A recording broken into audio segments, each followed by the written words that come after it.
Assalamualaikum warahmatullahi wabarakatuh. Mahasiswa sekalian, sesuai dengan RPS yang telah saya berikan, dan di pertemuan kita yang ketiga ini, kita akan membahas mengenai fungsi dan kedudukan bahasa Indonesia, ataupun kedudukan dan fungsi bahasa Indonesia.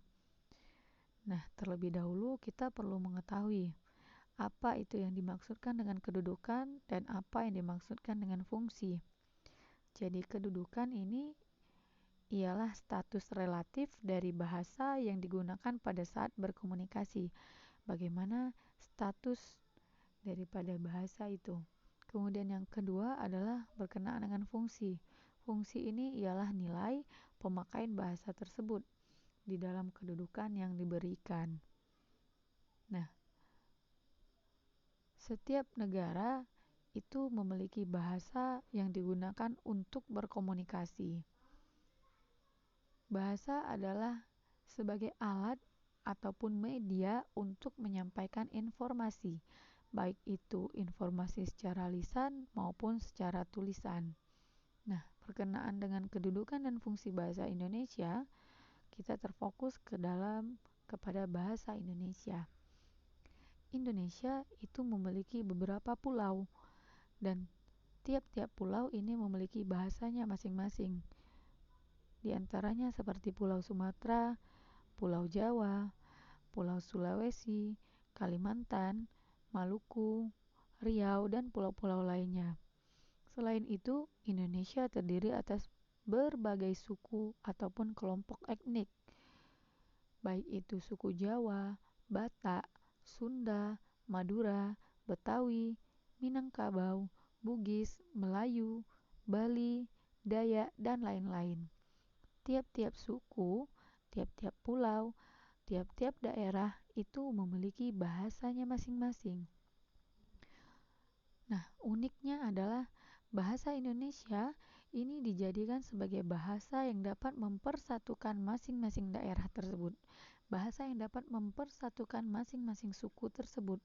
Jadi, dari manapun seseorang itu berasal, katakanlah seseorang ini berasal daripada Pulau Sumatera, bahkan sampai kepada Pulau Papua sekalipun, mereka tetap akan dapat menjalin komunikasi dan disatukan dengan satu bahasa, yakni bahasa Indonesia. Kemudian kita akan mempelajari mengenai kedudukan bahasa Indonesia sebagai bahasa nasional. Kedudukan daripada bahasa Indonesia terlebih dahulu itu dibagi menjadi dua. Yang pertama adalah sebagai bahasa nasional dan yang kedua adalah sebagai bahasa negara. Yang pertama, kedudukan bahasa Indonesia sebagai bahasa nasional. Berdasarkan ikrar Sumpah Pemuda yang terjadi pada tanggal 28 Oktober 1928, dinyatakanlah bahwa bahasa Indonesia itu sebagai bahasa nasional, yakni berbunyi, kami putra-putri Indonesia menjunjung bahasa persatuan bahasa Indonesia. Dengan demikian, bahasa Indonesia dijadikan sebagai bahasa nasional. Selanjutnya juga, berdasarkan hasil seminar politik bahasa nasional yang diselenggarakan di Jakarta pada tanggal 25 sampai dengan 28 Februari 1975, menegaskan bahwa kedudukan daripada bahasa Indonesia sebagai bahasa nasional ini memiliki beberapa fungsi.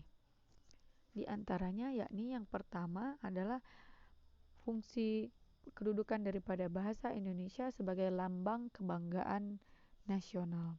Kata kuncinya di sini adalah terdapat pada kata kebanggaan. Bahasa Indonesia ini dapat memancarkan nilai-nilai sosial budaya luhur bangsa Indonesia. Untuk itu, sebagai warga negara Indonesia, kita harus bangga dan menjunjung bahasa tersebut. Bentuk realisasinya adalah tidak ada rasa malu untuk menggunakan bahasa Indonesia.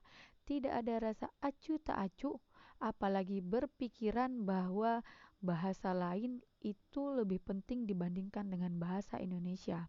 Tugas kita di sini adalah memelihara dan mengembangkan daripada bahasa Indonesia itu sendiri. Kemudian yang kedua adalah sebagai lambang identitas nasional. Kuncinya adalah pada kata identitas.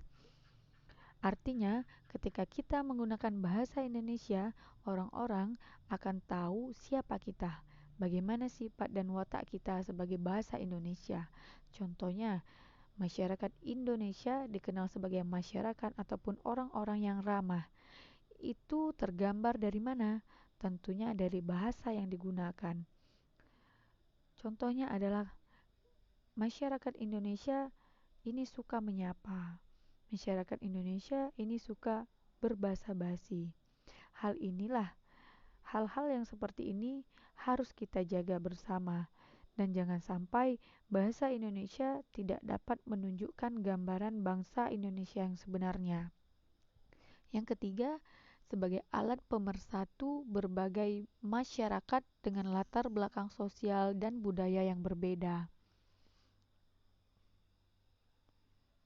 Nah, dengan latar belakang yang berbeda, itu dapat bersatu karena menyatu di dalam satu bahasa, yakni bahasa Indonesia.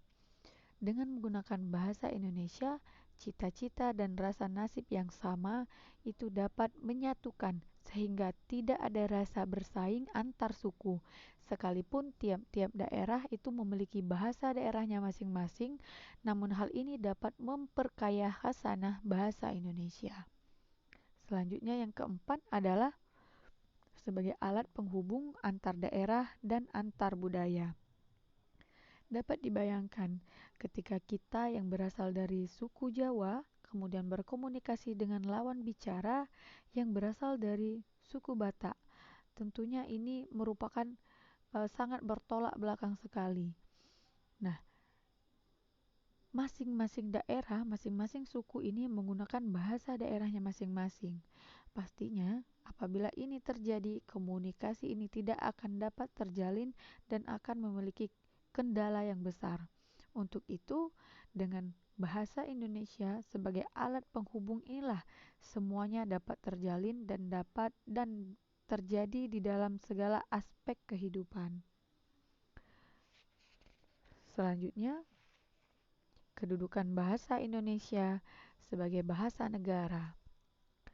Jadi pada tanggal 18 Agustus, tepatnya satu hari setelah kemerdekaan Indonesia tahun 1945, diresmikanlah bahasa Indonesia sebagai bahasa negara. Hal ini tergambar dan tertulis di dalam Undang-Undang Dasar 1945 pada bab ke-15 pasal 36 yang berbunyi bahasa negara ialah bahasa Indonesia. Nah, dengan demikian bahasa Indonesia memiliki atau mempunyai kedudukan sebagai bahasa negara. Sebagai bahasa negara, bahasa Indonesia ini memiliki beberapa fungsi. Di antaranya adalah yang pertama sebagai bahasa resmi kenegaraan.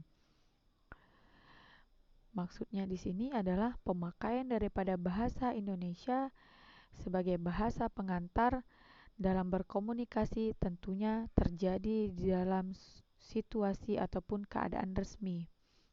Contohnya seperti pidato presiden di hadapan rakyat Indonesia. Ini merupakan perwujudan dari penggunaan bahasa Indonesia sebagai bahasa resmi. Yang kedua adalah sebagai bahasa pengantar dalam dunia pendidikan. Sebagai bentuk ataupun wujud realisasi bahwa bahasa Indonesia digunakan sebagai bahasa pengantar dunia pendidikan, yakni yang pertama adalah komunikasi ketika belajar mengajar di sekolah ataupun interaksi ketika perkuliahan di perguruan tinggi ataupun juga pidato ataupun mandat daripada kepala sekolah ketika upacara. Yang ketiga adalah sebagai alat penghubung di tingkat nasional untuk kepentingan pembangunan dan pemerintahan. Contohnya adalah rapat yang diselenggarakan di pusat ataupun rapat anggota DPR, tentunya sebagai alat komunikasi menggunakan bahasa Indonesia. Yang keempat adalah alat pengembangan kebudayaan, ilmu pengetahuan, dan teknologi.